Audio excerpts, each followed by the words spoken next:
Hello, everybody. This is the Sports Cave. You're live on Facebook and also live on YouTube with LJ Johnson and the The B, B. the B. Thanks for joining us today. We normally go at Sunday night, but we had to reschedule the show today, and so we're here at 12:30 p.m. Central Standard Time, and we're going to talk about some NFL football and also some college football. We're going to talk about different storylines, different headlines, and then we're going to go down the scores and we're going to talk about each game. Not every college game, because I mean we'll be out here all day talking about every single college game, but anything that stuck out to us, and then we'll give our analysis on it, and then we'll be done around.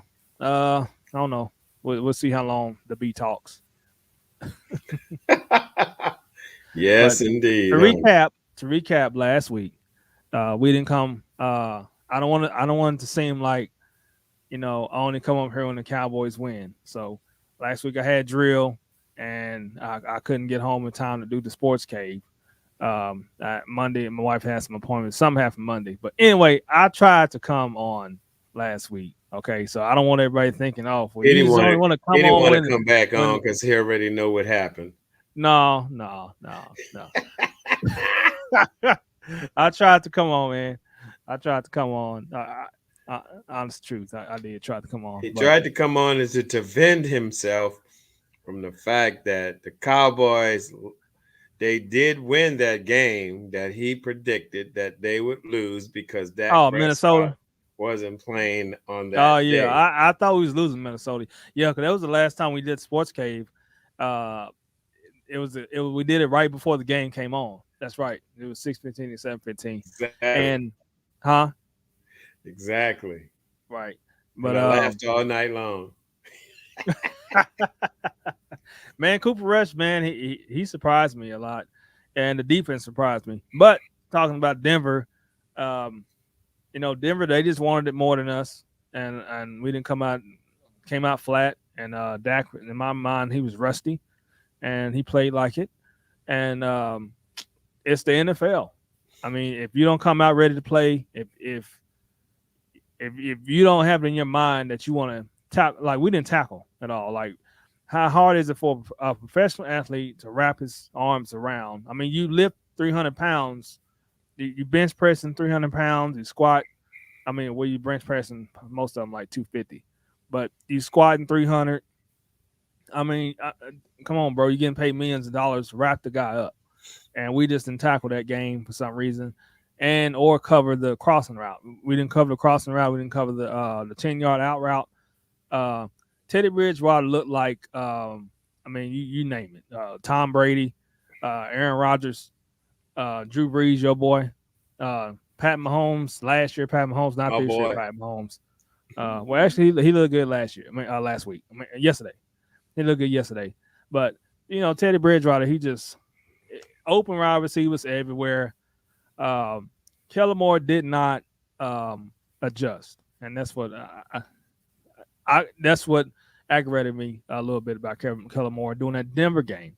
And to me, that's what him and Lincoln Riley, we get ready to jump into college football. And that's what him and Lincoln Riley kind of they're kind of similar.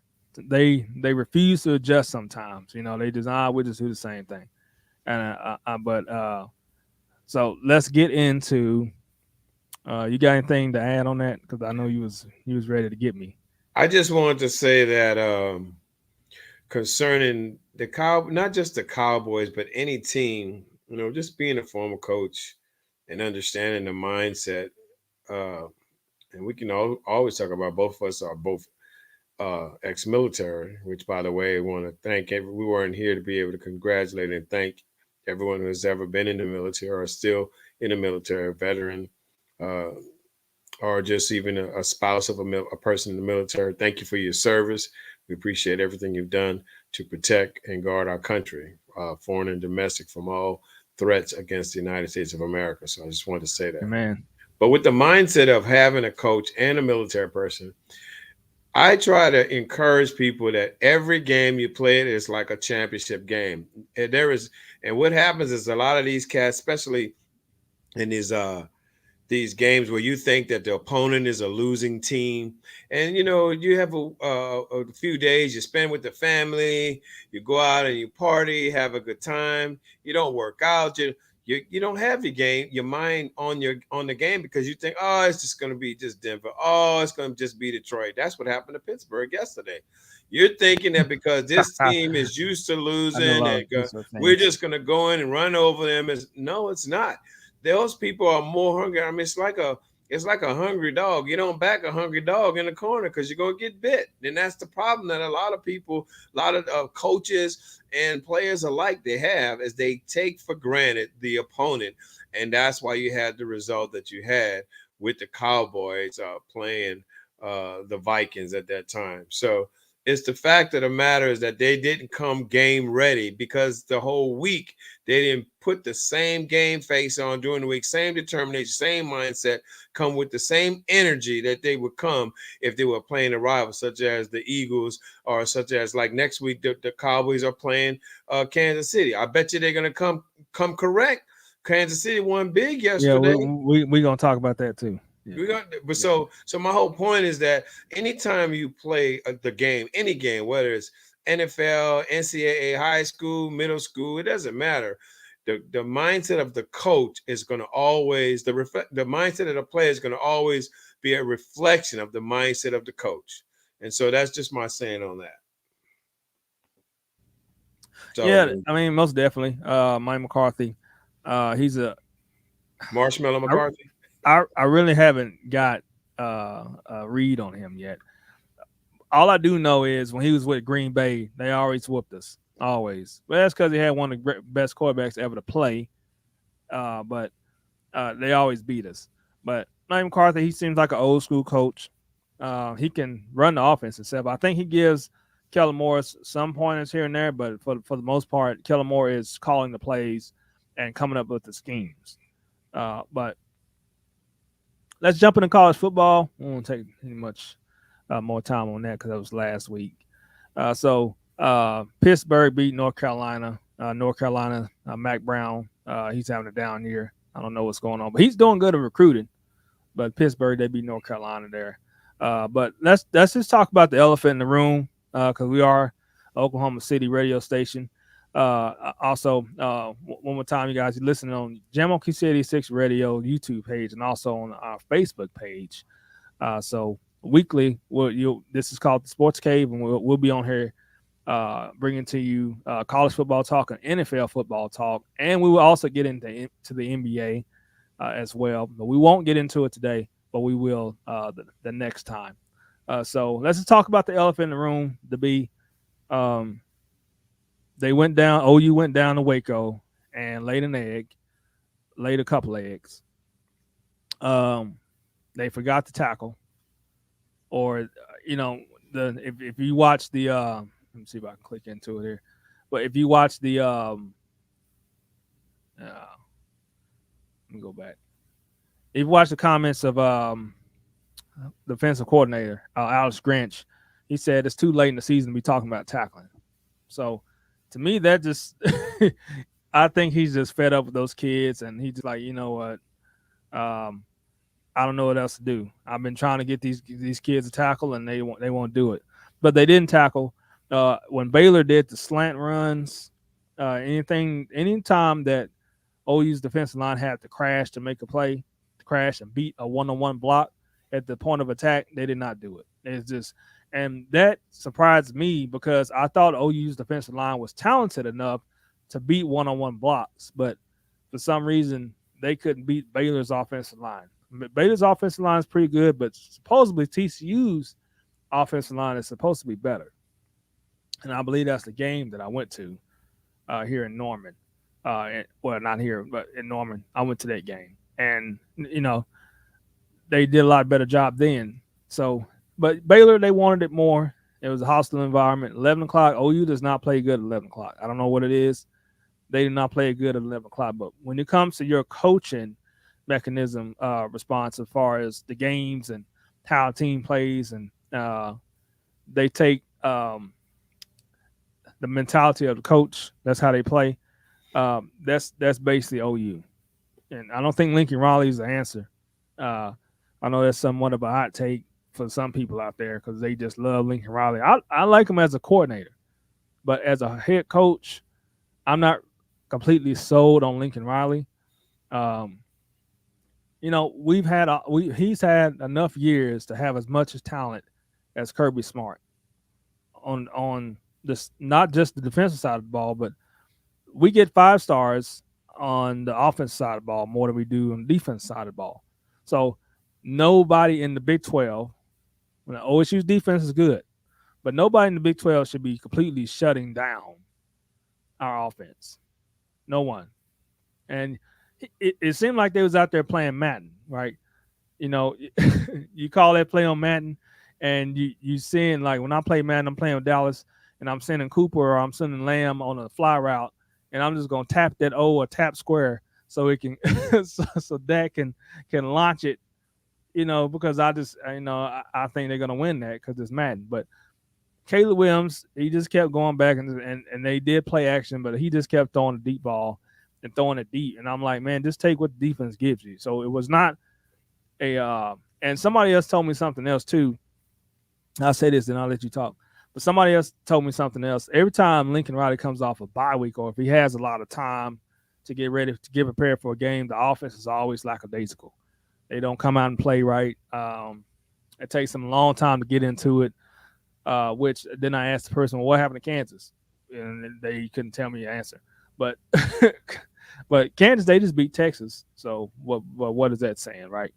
But Lincoln Riley's not the answer for me at OU. I like him as a coach. I think he's one of the best offensive minds in the game, football in general.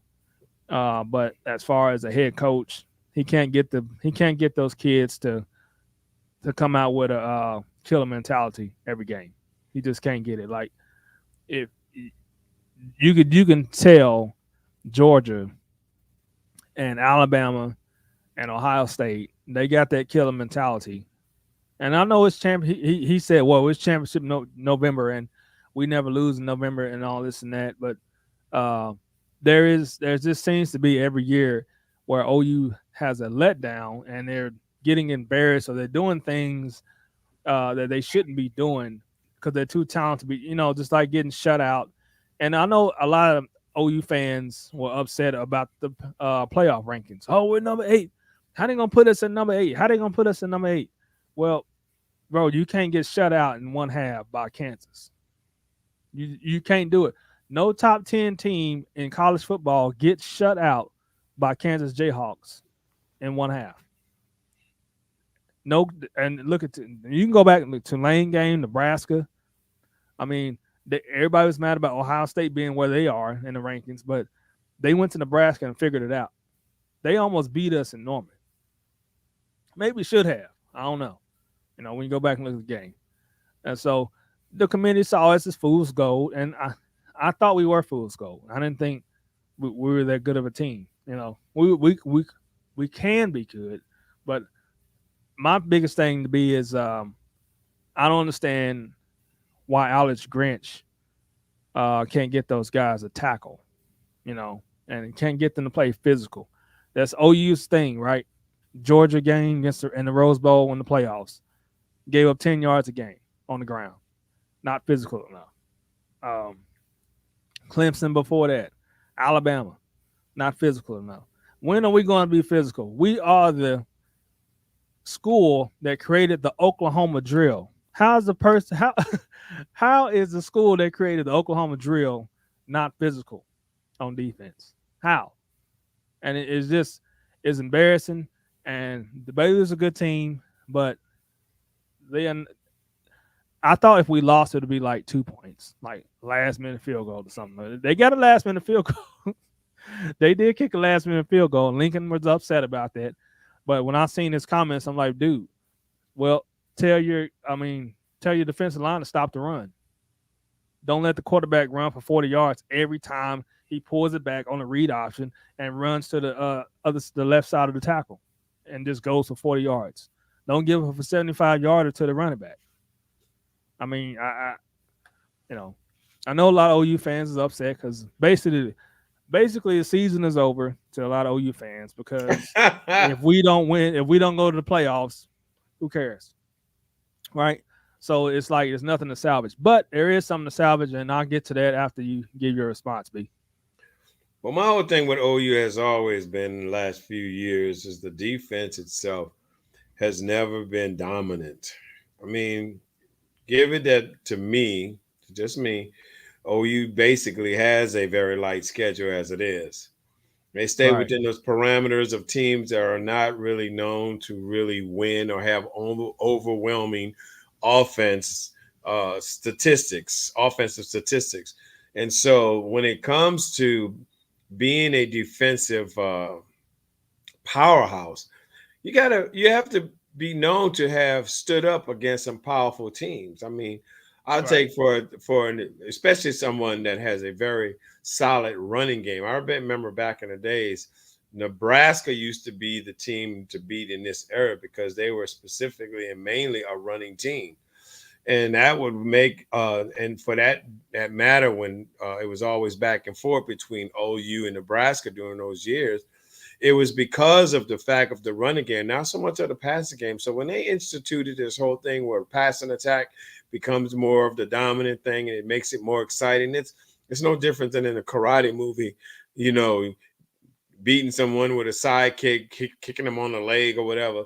No, they like the high kicks, they like the uppercuts, they like yeah, the high roundhouses, those type of things. So what makes the game exciting for people is a long pass, a 30, 25, 50-yard pass play.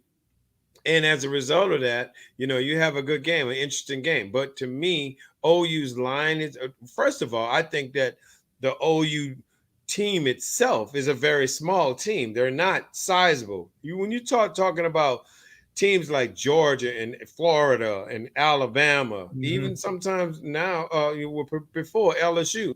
These are Southern boys. These boys eat greens, grits, pork. They eat all this food, and you would think that Oklahoma, being a beef country, that you would have these guys bulking up, being but yeah. But having to. a lot of them come from California and other But they places. eat. The thing about it is that they eat good. And Here, that's yeah, that's yeah, the thing with any team.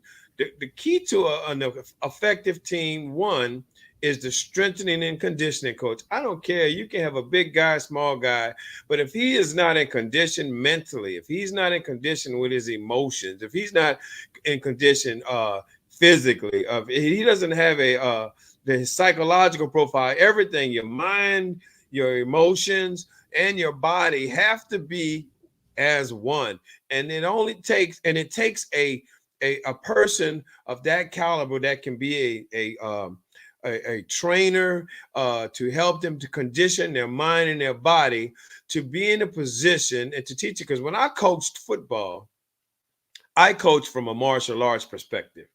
If you know anything about martial arts, you have to be fit every type of way because you're getting kicked, you're getting kneed, you're getting elbowed, you're getting jabbed with fingers, you're on the ground, you're in the air, you could be anywhere in an area of martial arts, and in a street fight, it's totally different. So I have to prepare my fighter in every way possible so that when they go into battle, they are going to always have their game face on.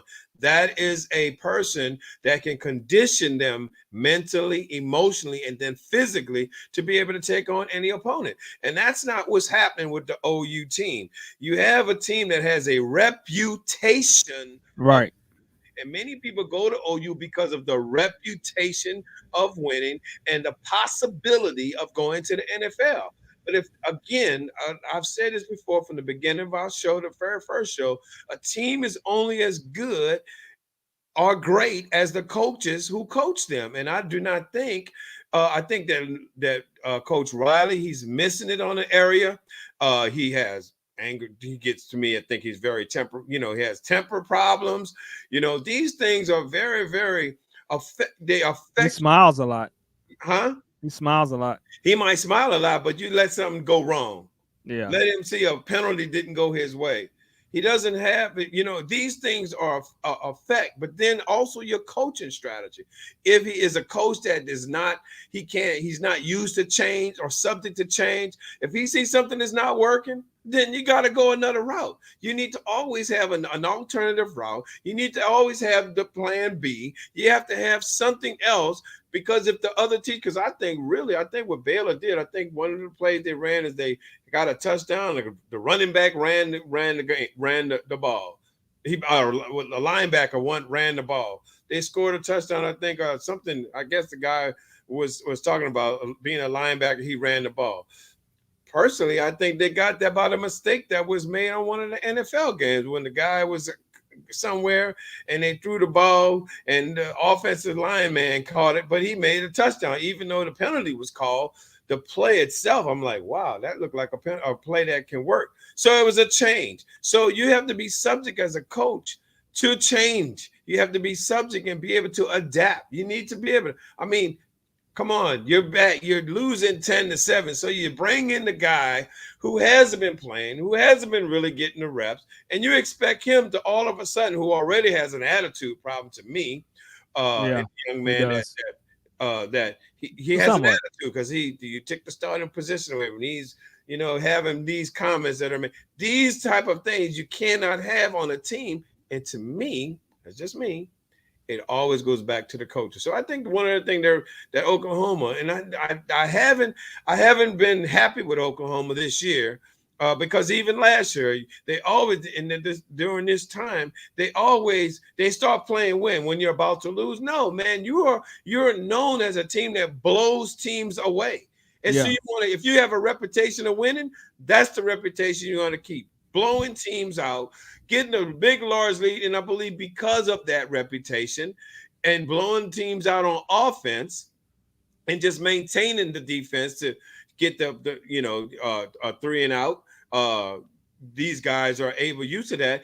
And so sometimes the defense gets soft. Sometimes, they leave it to the line. They leave it to the line to rush the quarterback. So then your linebackers and your secondary are not playing in position because the quarterback on the opposite team doesn't get time to throw because your line is doing their work. However, this is my question. Let me finish. I'm almost done. Got about 30 to 15 seconds. However, it does not mean that you can do this every time. So it goes back to that defensive line coach to be formidable and always having a reputation of keeping that opposite quarterback in threat, but on his toes because you're a defensive threat. Right. And you say it goes back to the coach. So the biggest problem is the players on defense. They're just not disciplined.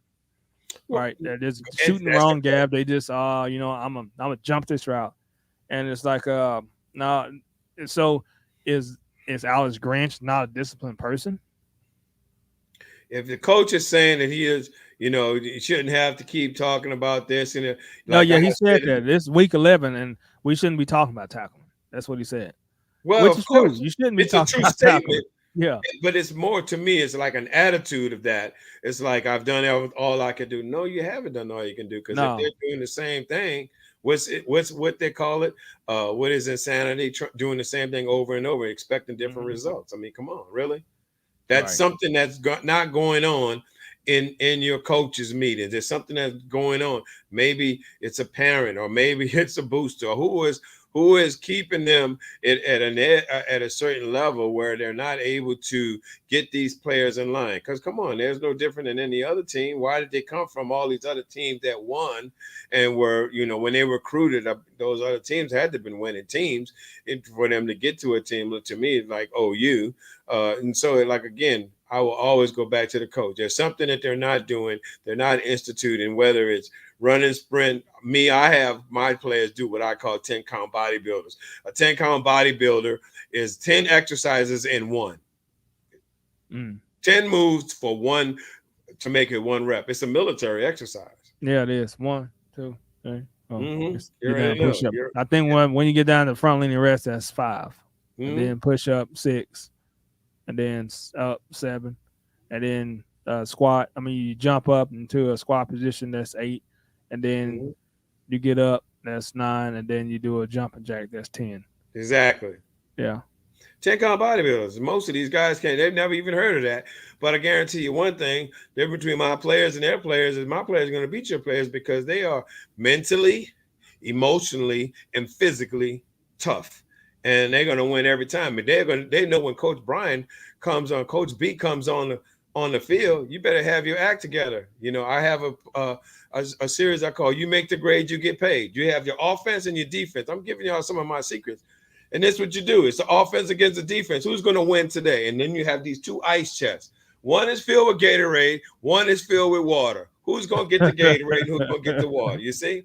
Yeah. You see, who's going to get that chocolate bar and orange juice after the game? I mean, after this practice. Who's going to get this?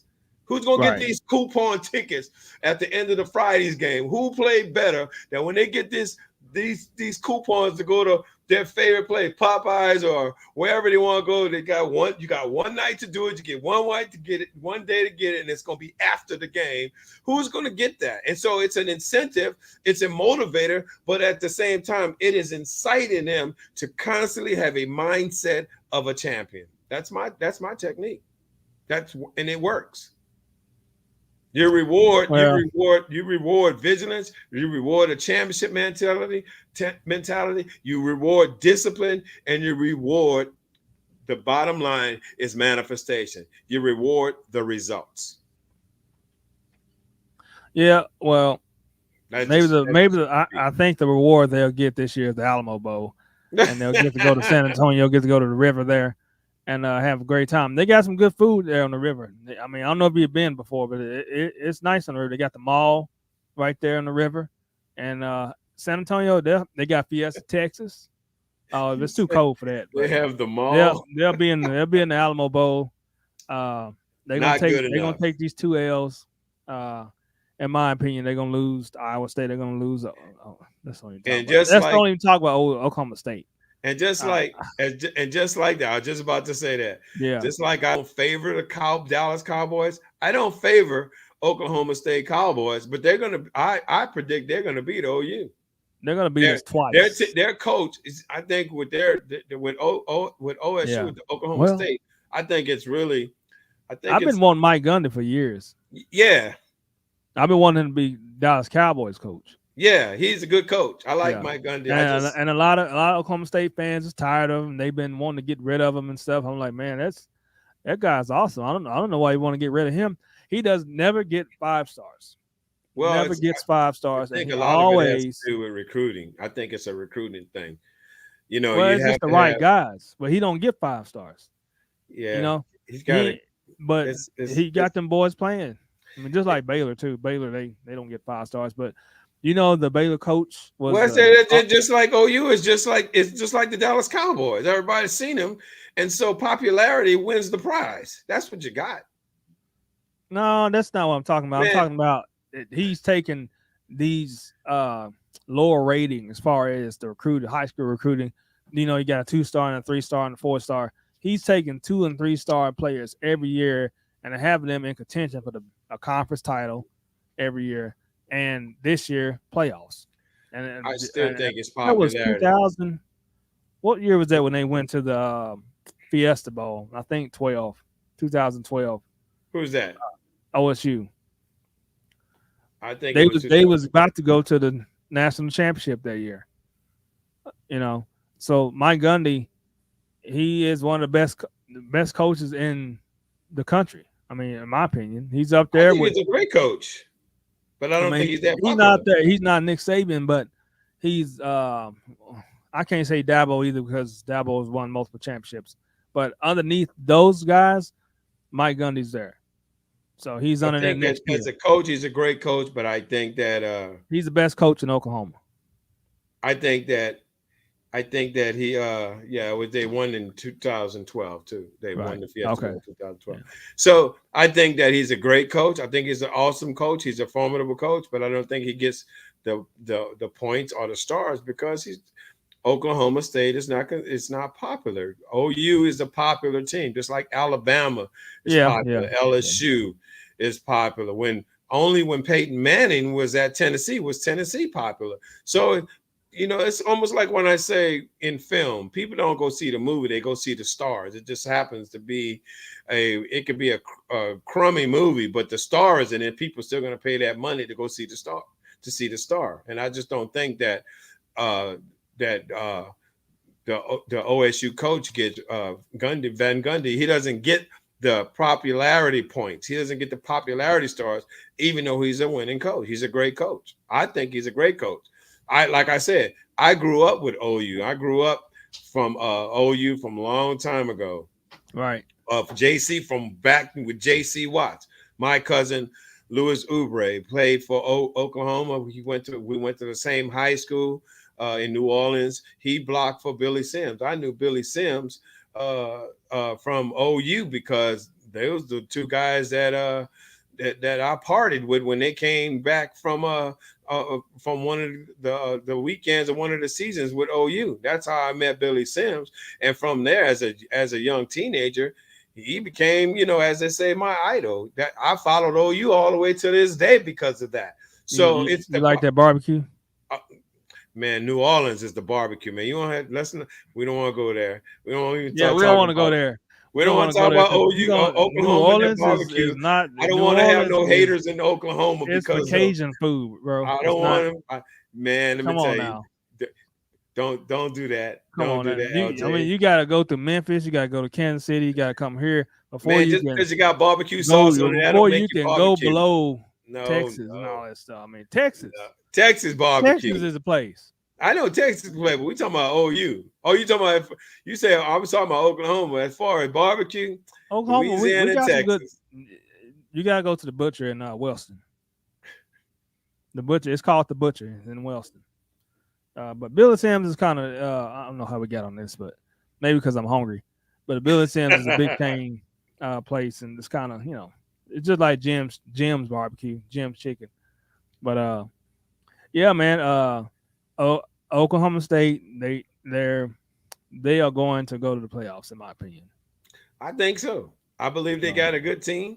It's just that people haven't looked at them. It's like the whole situation with the CFP is to me is just political. People. Well, yeah, they need 8 teams, at least 8 teams in there. Yeah, but I don't know if they want to do that because then you have to put Cincinnati's in there. You got to put you got to have Ohio State. You got to have Ohio State. Now, wait a minute. Now, Ohio State is one of those political schools. Yeah, I'm talking about that as far as the politics. Politics of the bold politics is what I call it. Oh, the bold politics. It's called the bold. It's the bold politics. It's only the favorite because people want to see the favorite. They want to see. They want the helmet on the sticker on the helmet. Exactly. Notre Dame, Penn State. They're rooting. Yeah, they're like, well, they win. Well, of course, I guess so. Since they're giving millions of dollars to these programs for years, for decades, of course they should have that. Well, but your best schools are not always the ones that you see in the AP polls. You have a lot of schools that out there that could beat these games. Let's even go to the black colleges. You see that on NBC? I mean, I don't even go to that whole thing about that because then I'm gonna get all political as far as football is concerned. But they're not Division I schools. To me, let me tell you, it doesn't matter. College football is college football. And I think that every team that's out there should have the right to be on some sort of network to be able so people around the country, we should be able to pick.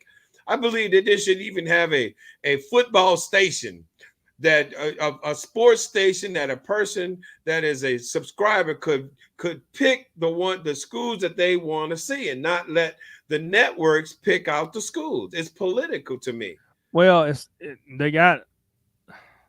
I don't always agree with the committee, but it's a committee of old coaches and athletic directors and stuff. So maybe your concern is maybe they need to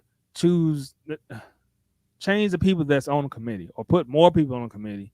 But in my opinion, there needs to be at least 8 teams in the playoffs, and that'll get you some of those teams. But some of those schools you're talking about, man, they played Division I teams and got, every year they played it. They play because they get paid. Let me tell you this off. They get paid to play like not Langston because that's below, that's a division below, but like if Grambling came and played OSU or one of those schools came and played OSU, I forgot. I think it was Jackson State or Missouri State or Southern Missouri State or something. Deion Sanders, Jackson They State. They came and played OSU, and whenever a school in that division or like Division II or something like that, they come and play a Division I or Power 5, they get paid, and so they want to play the Power 5, right? Because they're getting paid. And yeah, and again, but even when they play the game, when you look at the game, you can see they don't belong on the field with OSU or NC State. You know, they just don't belong on them. It's just not going to be because they don't game. have the funding. If you can't put money into an institution to be able to have the facilities, to have the equipment, to have even the stadium, the place to practice, you're not gonna. It's like, again, it goes back to that. Like I said, being a coach, being someone that conditions fighters, players, I need to have the resources in order for me to put all my knowledge and my wisdom into this edifice of an athlete. And if I don't have the proper tools, if I don't have the proper conditions, if I don't have the proper nutrition for my athlete, of course the other athlete who's getting paid. I don't want to go too deep into it because then we're going to start dividing. We're going to start dividing cultures, and I don't want to. No. They can get paid. Huh? They can get paid now. All college athletes can get paid. They can get paid, but they don't always get paid. We talked about today about funds, you know.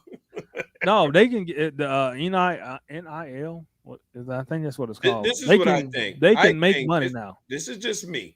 Yeah. I think they should have a college playoff, just like they have. Check it out. See, because come on, you think those boosters down there in Grambling and Southern and Jackson State and Florida A&M, you don't think those boosters are paying those players now? They're paying them, but at the same time, you got to also deal with the whole. They got some money down there. Yeah, they may have some money, but they're not going to have the money of They ain't got money like OU. Let me say what I'm going to say. LSU. It's like this. Just take basketball, NCAA. You got March Madness coming. Right. It is about That's totally different.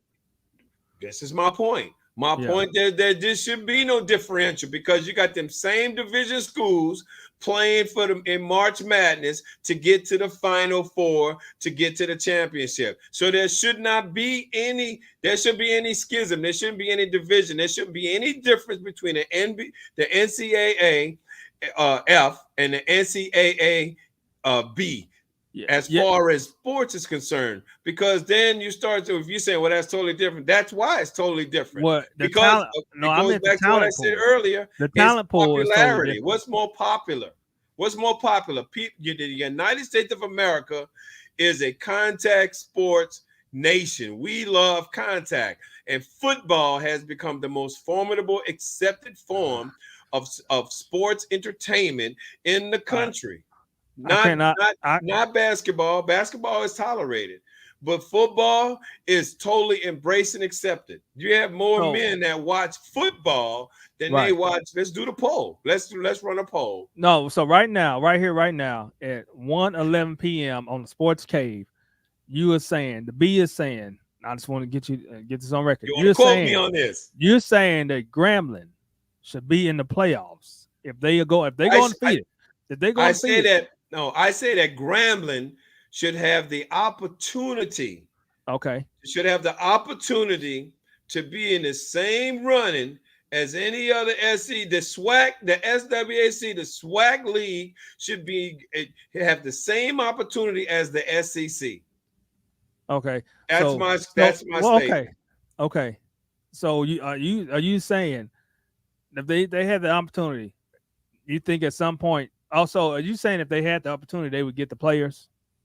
Yeah, they are as good as players will want to go to those schools because of the reputation and the popularity of the school. Because the Bayou Classic is played when? The Bayou Classic is played way in Thanksgiving.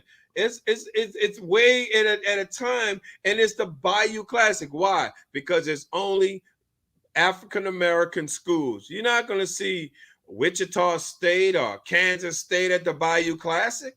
It's only going to be a certain culture grade of school, and I think that's wrong. I think it's wrong to classify schools based on culture. That's what I'm my whole statement in that. Grambling should have the same, Southern University should have the same, McNeese State should have the same opportunity as Southwestern or Northeastern University. They should have the same opportunity to play in that area of the NCAA as far as the college football playoff. They should have that same opportunity and not limit them to some little area over this little small junior area game, and you win this small little junior championship. It's no different than the Final Four and the NIT championship. It's the same thing. Lower level schools, you're not good enough, University of New Orleans. We don't really see you at, well, of course they can't, because they're not funded properly. They're not localized. They're not publicized. They don't get the same program and opportunities, the same Louisiana, endorsements and marketing. Right. Man. So Louisiana is a big time high school recruiting state. Yes. So are you telling me that if Grambling and Southern had the opportunity to go to playoffs every year, if they was in, so basically what you're saying is, let's take Grambling and Southern and put them in the SEC, right? That's what you're saying. Okay, yeah. So you think those 5 stars, they'll go to Grambling or they'll go to LSU? It goes back to my original saying. First of all, the team is only good as the coach who coaches them, and it's also the popularity and acceptance of the people, because the people are the ones that make the rules. It's the one that's watching. TV ratings are based. See, I'm coming from every area because I'm involved with television. I'm involved with entertainment. I'm involved with sports entertainment.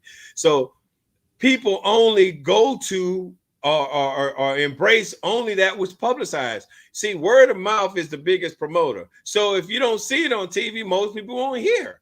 It's like news. People respond to news broadcasts. If it was only on the radio, people very seldom listen to radio, but they will watch television. They respond more to what's on television than what's on the radio or just on the street. And I'm telling you that you don't have on the CBS network or the NBC network or even on your main TV, ABC, NBC, and CBS. You do not see the black colleges playing on national television. You don't see them on there. They might be on a B channel. ESPN. They may be on a. Huh? You talking about on prime time spot? Exactly. That's because of the contracts with the. Exactly. That's my point. That's my point. But they be on ESPN though, because I watch. Maybe. They do be on. I'm telling you, I watch them. Sometimes, ESPN. I watch Jackson State. No, they be on ESPN 2. No, they on ESPN 2 is not ESPN 1 though. I'm not saying they don't deserve to be in there. I agree with you. I'm saying I'm just saying is the people that are down there, the people that are down there in those schools, the athletic directors and the coaches, when they get together, and the chancellors and all them cats and the boosters, when they get together, they're gonna be like, no, we're not doing it. I just think if it was actually trying to be something to be talked about down there, have a meeting and all this stuff, and let's try to do this. Those people that are in those schools will say, no, we don't want that. Because when people go to the games, they go to the games for what? For enjoyment. The band. They go there for the band. And they go there for the band. I was down there.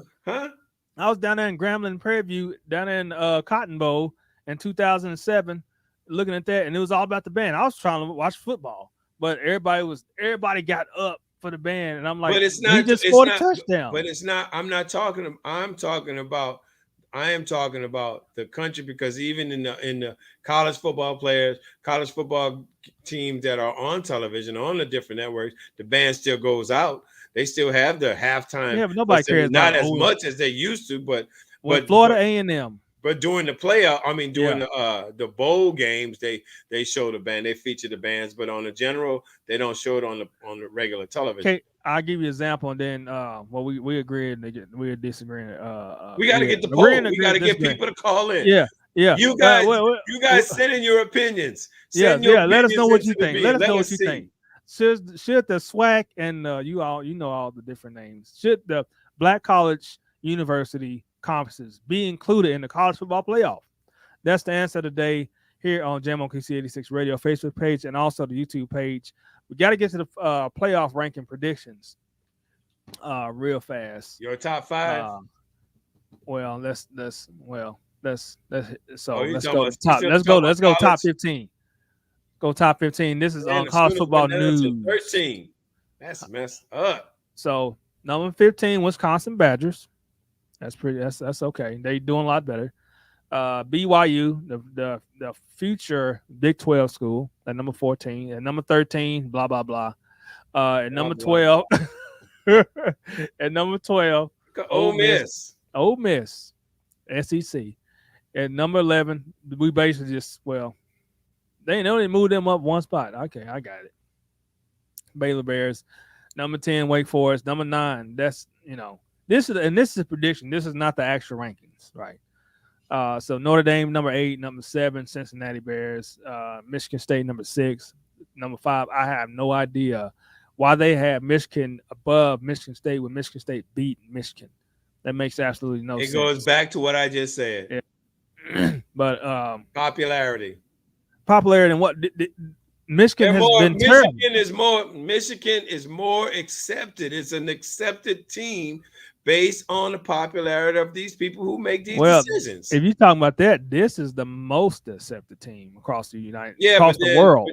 But their schedule has been very weak. Notre Dame hasn't been looking that good. They've been winning, but they've been winning across the world. You know what I'm saying? Yeah, but they haven't been playing with that's, to me, that's fair.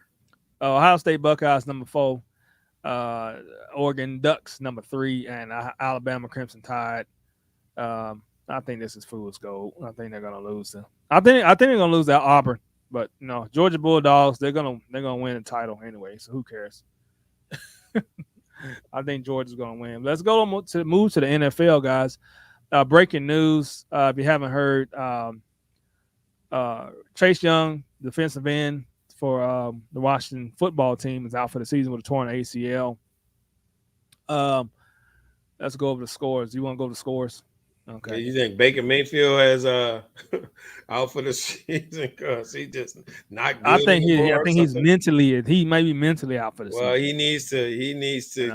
needs to stop doing the commercial. He can't do two things, right, and be successful. He's good at being an actor, maybe. See, this is what I was talking about right here. That the NFL is the NFL, Dolphins and Ravens, and man, anytime, man, if you don't have it that night and the other team wants it more than you do, they got professional athletes too, right? They took them light. I told you, I thought Flores was a good coach. I think he's a good coach, but I don't think he's a great coach. I think the Ravens have a better team. They just, again, they take teams light. They take it for granted. And then I've seen some analysts say Lamar Jackson, he's really a running back. He's not really a. Lamar Jackson. That's what they said after this. I don't care what they say. Lamar. Well, I think with Lamar Jackson, he has to settle down. He has to be more of a thinking quarterback. He's to me, he's pure athlete. But it takes more than just being an athlete, especially in a position as a quarterback. A quarterback must be able to maintain composure on the field. He is what they call, and this is where the term comes, a field general. Now, you're military, you're an officer. You know good and well, you can't send out a sergeant to go to do the job and make decisions for the platoon just because he's a sergeant. He's got to be competent enough to go and lead that platoon. As an officer, you have to be the quarterback, the field general, to make a decision, or the coach to make a decision who is going to be your field general out there in the field, on that battlefield. So in this case, I don't think that Lamar Jackson, to me, in my observation of watching him play, he's pure athlete. Yes, he could be a running back. To me, he's more of a wide receiver if you could catch the ball. But as a field general, I don't think that he is a I think he's a spur of the moment, spontaneous type of player, and he does not make that wide decision. He doesn't know how to sit and make that decision and know already in his head and know based upon him reading that defense to deliver the ball the way he can in an area like, unfortunately, yesterday they lost, but like Tom Brady or somebody even like Dak Prescott. To me, and that's why I like that part of the Cowboys is that, to me, Dak Prescott is a good quarterback because he's a good field general. He's able to make the wise decisions.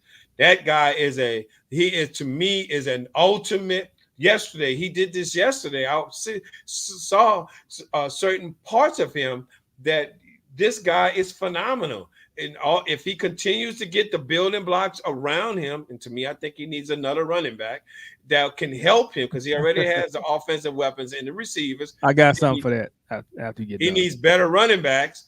I miss the days of the Emmitt Smith and the Walt Garrison type guys. You know, the Walt Garrison running back. These guys are the Newsome guys that can come in at number 44. What's his name? Newsome, that played for the Cowboys. These guys that can be fullbacks for these running backs for your Emmitt Smiths. And so I think that's the only thing the offense is missing. The offensive line is still building.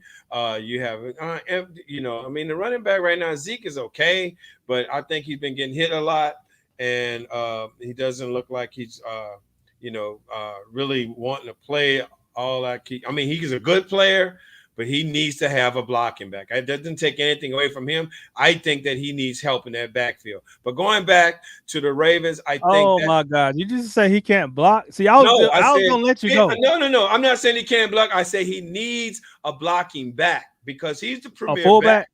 Yeah, he's the premier back. To me, he's a dual back. He can be a fullback and a running back, but I think he's better suited as a running back. The boy is good. He's quick, he's fast, and he's powerful. But you want to have somebody that's just powerful, that person can do that 3rd and 1, 3.5 inches, that 4th and 1. I think the Cowboys need a fullback that can really hit it and leave that other part to Zeke so he won't keep getting hit. Because you got to realize running backs don't last that long in the NFL because they're constantly being hit. The one player that constantly gets hit more than anybody is the running back, more than the quarterback. The running back is constantly getting hit. So you need to be able to protect your investment so you can get get longevity out of your running back.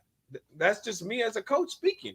I think that if they had a fullback, that Zeke would have a better game. He'd get those games that Emmitt Smith used to getting those 200, that 150, 200-yard games and be able to play and retire because he had a good front and he had a good blocking back for him. That's just me. Okay. So I'll let you go on that. I think he's good as a blocking back. He can block. All that's great. That's important. I don't know where to start, right? Name a running back that you think is better than Zeke, and tell me how many games that running back has missed. Right now there is. Right now there is none because right now, to me, in the NFL, I think that is one of the Achilles heels of the offensive. They've gone to this that California offense of throwing the ball. They did that a long time ago, and it began to depreciate the value of the running back. There's not, and so in this area. That's why I'm not. That's not. No, don't go around the question. I said that he is. I didn't say that. You have to understand what I'm saying there, LJ. I'm not taking away anything credibility-wise, ability-wise away from. I'm trying to add something that can add longevity to his output, his production, his arsenal. He's not gaining the yards that he normally had gained in the first few years with the Cowboys. Well, he is this year, but he is this year. But I'll let you have that. No, he's not. He's averaging 4.7 a carry, and he's got 663 yards. He's on pace for 1,213. That's not that. Okay, so how many yards does what's the guy from the Titans? And he's got Pollard. Hold on. Answer the question. What's his name for the Titans? Oh, the one is out for the year? Yeah, well, He's how got many yards does he He's got have though? 937 yards. Okay, so he may be out for the year, but look how many yards he had up to the. How many games has he missed? He's missed 3 games, 4 games. He still had more than Zeke has now. My whole point is, right, but he's not that. who do you trust? Do you really want to get into this with me? Who do you trust passing the football? Dak Prescott, the guy you just talked about, or Tannehill?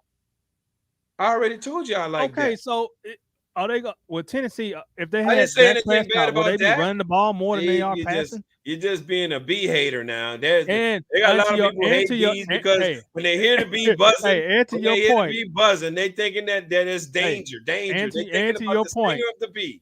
And to your point about him not having protection in the backfield and all that stuff, and we got 5 minutes, we got to get out of here, guys. But and to your point, we put Kellen Moore puts a lineman back there. Sometimes he puts a big tight end back there. Not good enough. That's not good enough. Offensive lineman. You need to have a fullback blocking for your running back that can hit those holes. That's his position and that's his job.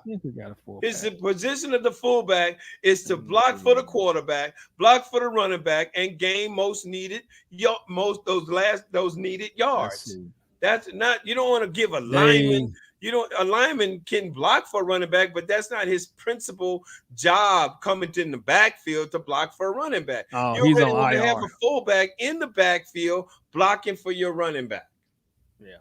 Well, he's got a big offensive line back there, and he puts tight ends back there. Noah Brown is one of the best. Backwards? He's one of the best blockers, wide receiver blocking wide receivers in the game right now. That's fine. I don't have nothing against that. My point is this. Your point is in the backfield. That's my point. So when you put a fullback in the backfield, and I used to be a fullback in high school, you put a fullback, your job is to go attack the linebackers or the safety that's come down on the line of scrimmage. Why are you attacking the linebacker? Why are you attacking? Because he's filling the hole. And what's happening? Who's coming? The running backs come behind you. Huh? The running backs come behind you. I rest my case. I rest my case. How do you rest your case? That's my whole point. We have people filling the hole, blocking for him. You don't need those people to fill the hole. You get the fullback. That's your job. And you get everybody else to do other things. It's not a tight end job to block. Tight end, that's our whole problem with the tight end. Tight end is a blocker, but the main danger of a tight end is being able to catch the ball on that little bitty defensive back. Well, to be able to catch the ball but what about the offensive lineman? That can give the linebacker a challenge and totally destroy a secondary defensive back, cornerback, or safety. What about the offensive lineman? What about the offensive line? They're doing their job. It's his main job to block. He can block. He can block until the play is developing and go and get that ball. Hit that linebacker, knock him down, destroy him. That's what makes the tight end. You just made my point. What? You just made my point. I said that we put a linebacker, we put an offensive lineman at the fullback position, especially when it's down on the goal line. You don't number 63. You'll see him come in. A lot of teams do that. Yeah, they do it now because who made that? Refrigerator Perry made that famous. But they never did that before. He got the ball. That's common sense. That's physics. But that's physics. We're not talking about at the goal line. We're talking about at the 40-yard line, got to cross the 50. That's my whole point. Right. We're gonna continue this. Yeah, man. That's why we got to get the people to. We need to get the opinions of the people and got to get the call in line so we can have this, because it seems like Coach LJ, the fullback, he's got his one-track mind on this area. Oh, and not understanding from coaches panoramic. You need to go watch the highlights.